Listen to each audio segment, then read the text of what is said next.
साल की पहली एकादशी मनोकामना पूर्ति का गांठ अर्थात धागा आप सभी को जरूर से बांधना है ताकि मनोरथ आपके सिद्ध हो और सदा सर्वदा इस साल जीवन में विवाह के योग बने, रोग कर्ज मुक्ति हो, धन संपदा का वरदान मिले और सदा सर्वदा खुशियों के भंडार घर परिवार पर बने रहें। कब कैसे करना है, किस स्वरूप में करना है, ध्यान से सुने। इससे पहले चैनल पर बताया गया है एकादशी व्रत, पारण का समय, पूजा का नियम विधान, साथ ही उस वीडियो में तुलसी माता से संबंधित उपाय भी बताए गए हैं। कृपया उस वीडियो को भी देखकर अपना जीवन सफल बनाएं। आज इस वीडियो में कुछ सरलतम नए उपाय जानेंगे जो कि गुरुजी की पुरानी कथाओं से लिए गए हैं। ध्यान से सुनिए। जैसे कि श्री हरि विष्णु को बहुत प्रिय है पीला रंग। पीला रंग अगर आपके पास कच्चा सूत हो तो अत्यधिक शुभ है, नहीं तो आपके पास सफ़ेद कच्चा सूत हो तो उसे आपको हल्दी में रंग लेना है। ठीक है, आप उसे पूर्ण रूप से पीला कर लीजिए। किसी भी स्वरूप में सफ़ेद ना हो, इस बात का ध्यान रखिए। गुरुजी कहते हैं पीला धागा आपको लेना है, इस बात का ध्यान रखें। किसी भी पूजा पाठ के स्टोर में आप ढूंढेंगे तो आपको पीला धागा आवश्यक रूप से प्राप्त हो जाएगा। यह पीला धागा आपको एक कटोरी में रख लेना है। श्री शिवाय नमस्तुभ्यम और ओम नमो भगवते वासुदेवाय महामंत्र का जाप करना है। कुल मिलाकर प्रभु स्मरण जितना हो, प्रभु मंत्रों का जाप करते हुए आप कार्य करेंगे तो ज़्यादा उपाय आपका सफल होगा, तत्काल आपको फल प्राप्त होगा। ऐसे में आप सभी भले ही एकादशी का व्रत कर पाएँ या न कर पाएँ तो भी आप यह उपाय कर सकते हैं। आप सभी के घर में जहाँ पर भी भगवान जी की मूर्ति प्रतिमा है, जहाँ पर भी आप एकादशी व्रत का पूजन करते हैं, वहाँ पर आपको दीप प्रज्वलित करना है, भोग स्वरूप समर्पित करना है, विधि विधान से पूजन करना है। सुबह से लेकर देर रात्रि तक कभी भी इस कार्य को किया जा सकता है। रविवार का दिन है तो कोई दिक्कत की बात नहीं है, सभी व्यक्तियों की छुट्टी है, सभी भक्तजनों की छुट्टी है।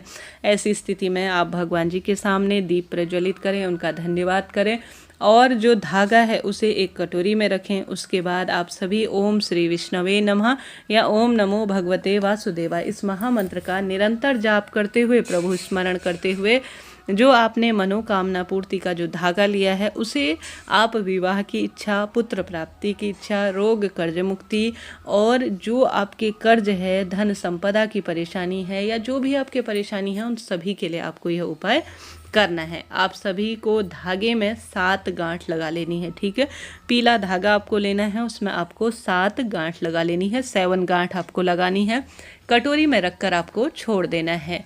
अब यह कब तक छोड़ना है? जब तक आप सभी जो है एकादशी व्रत हो, द्वादशी के दिन आप सभी को इसे उठाकर जो है अपने हाथ में लेना है, भगवान जी के समक्ष इसे रख दें। अब यह आपकी मनोकामना की 7 गांठ का उपाय जो किया है, आप प्रभु से कहे कि प्रभु मैंने यह उपाय इस कामना से किया है। गांठ लगाते टाइम भी आप अपनी मन की बात बोलें, आपकी जो पीड़ा कष्ट है वह बोलें। उसके बाद आप इस धागे को ले जाकर जब एकादशी तिथि खत्म हो जाए या द्वादशी तिथि के दिन जब आप व्रत खोलें, आप सभी उससे पहले किसी भी या तो पीपल वृक्ष की जो जड़ है उसमें बांध कर आ जाए या आपके आसपास केला वृक्ष हो तो वहाँ पर आप सभी बांध कर आ जाएं मनौती बोलकर, या आप सभी आवश्यक रूप से आंवला वृक्ष की जड़ में भी बांध सकते हैं। 3 वृक्ष गुरुजी ने बता रखे हैं, एक तो आंवला वृक्ष, एक पीपल और एक केला वृक्ष। इन 3 पेड़ों में जो कि श्री हरि विष्णु के माँ लक्ष्मी के साक्षात स्वरूप में वास के रूप में जाने जाते हैं, इन वृक्षों की जड़ में अपनी मनौती कहते हुए पीला धागा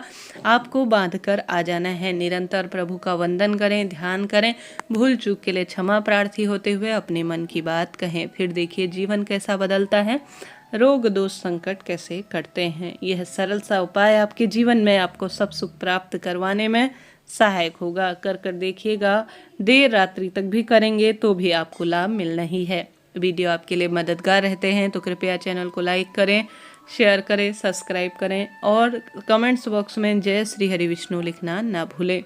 अब बढ़ते हैं दूसरे उपाय की तरफ। कोई भी चीज़ समझ में ना आए ना, कमेंट्स के द्वारा पूछ लीजिएगा, गलती नहीं करनी है। दूसरा उपाय बहुत सरल है जो गुरुजी ने हाल की ही कथा में बता रखा है, जिसमें गुरुजी कहते हैं आप सभी को श्रीहरि विष्णु और माँ लक्ष्मी का जहाँ पर भी घर पर एकादशी व्रत के दिन पूजन करते हैं ना, आप सभी को विधि विधान से पूजन करते हैं, जैसा नियम तरीके से लेते हैं, जिस तरह से आप एकादशी व्रत की कथा सुनते हैं या जो भी विधान करते हैं वहाँ पर आप सभी को करना है। हॉस्टल में रहते हैं, घर से दूर है तो घर पर पूजा नहीं कर पाते हैं तो श्रीहरि विष्णु के मंदिर में जहाँ माँ लक्ष्मी संग वह विराजमान हो वहाँ पर भी आप इस उपाय को कर आ सकते हैं। आपको मात्र एक पान का पत्ता लेना है, ठीक है, मात्र एक पान का पत्ता लेना है। कटा फटा टूटा फूटा खंडित ना हो, इस बात का ध्यान रखते हुए पान का पत्ता लें। उसमें आप सभी जो है जो शहद होता है ना, उससे आप सभी को आवश्यक रूप से पान के पत्ते में श्री लिखना है, ठीक है। श्री लिखे पान के पत्ते में और अपनी मनोकामना कहते हुए लक्ष्मी नारायण के मंदिर में भोग स्वरूप समर्पित कर आए। गुरुजी कहते हैं माता लक्ष्मी को खीर बहुत प्रिय होती है, माता लक्ष्मी को शहद बहुत प्रिय होता है। जो भी भक्तजन एकादशी हो, पूर्णिमा तिथि हो या विशेष कोई ऐसी लक्ष्मी नारायण से संबंधित पूजा होती है उसमें आवश्यक रूप से खीर बनानी चाहिए, परंतु एकादशी के दिन खीर तो नहीं बना सकते हैं, परंतु पान के पत्ते में हम सभी आवश्यक रूप से श्री लिखकर माता लक्ष्मी को शहद का भोग लगा सकते हैं। यह उपाय सरल है, छोटा सा है। कई भक्तजनों के प्रश्न आते हैं कि अगर भोग लगा दिया है तो उसका क्या करें। भोग को भगवान जी खा चुके हैं, ग्रहण कर चुके हैं, उसकी सुगंध का आस्वादन कर चुके हैं, आप उसे प्रसाद के रूप में ग्रहण कर सकते हैं। किसी मंदिर में समर्पित कर आ रहे हैं तो वहाँ पर तो वह लोग प्रसाद के रूप में ग्रहण कर ही लेंगे, बांट देंगे भक्तजनों में। ऐसे में घर पर कर रहे हैं तो प्रसाद के रूप में खा लीजिएगा। इस तरह से यह पान के पत्ते का उपाय जो श्री लिखकर माँ लक्ष्मी को, श्री हरि विष्णु को भोग स्वरूप एकादशी व्रत के दिन समर्पित कर देता है ना, उसके जीवन में धन की कोई कमी नहीं होती, रोग कष्ट संकट सदा सर्वदा के लिए मिट जाते हैं, घर में धन धान्य के भंडार भरते हैं। कर देखिएगा। यह उपाय भी एकादशी तिथि, द्वादशी तिथि कभी भी कर सकते हैं। भगवान जी को भोग लगाने में कोई दिक्कत की बात नहीं है। हमने बात कर ली 2 सरल उपाय की, अब जानते हैं तीसरा सरल उपाय। आप सभी को एकादशी व्रत के दिन आवश्यक रूप से इन स्थानों पर दीपदान करना है। दीपदान कैसे भूला जा सकता है। आप सभी को घर पर माँ तुलसी में दीपक लगाना है। तुलसी में जल नहीं चढ़ाया जाता एकादशी व्रत के दिन, पत्ते नहीं तोड़े जाते, आप जानते होंगे। आपको तुलसी में एक दीपक लगाना है, घर के मंदिर में दीपक लगाना है। साथ ही पीपल वृक्ष, आंवला वृक्ष के साथ साथ, हालांकि रविवार के दिन ध्यान रखिएगा, मैं भूल रही हूँ, पीपल वृक्ष में नहीं जाया जाता। ऐसी स्थिति में पीपल वृक्ष में तो नहीं लगाएं, परंतु बेलपत्र वृक्ष, केला वृक्ष, आंवला और महादेव और श्री हरि विष्णु के मंदिर में दीपदान करने का प्रयत्न करें। एकादशी व्रत पितरों को भी समर्पित है, तो अपने घर के मटके के पास या तो रसोई घर में या अपने पितरों को जहाँ पर भी घर में स्थान दे रखा है, लंबी बाती का दीपक ओम पितृदेवाय नमो नमः कहते हुए एकादशी व्रत के दिन जरूर से लगाएं।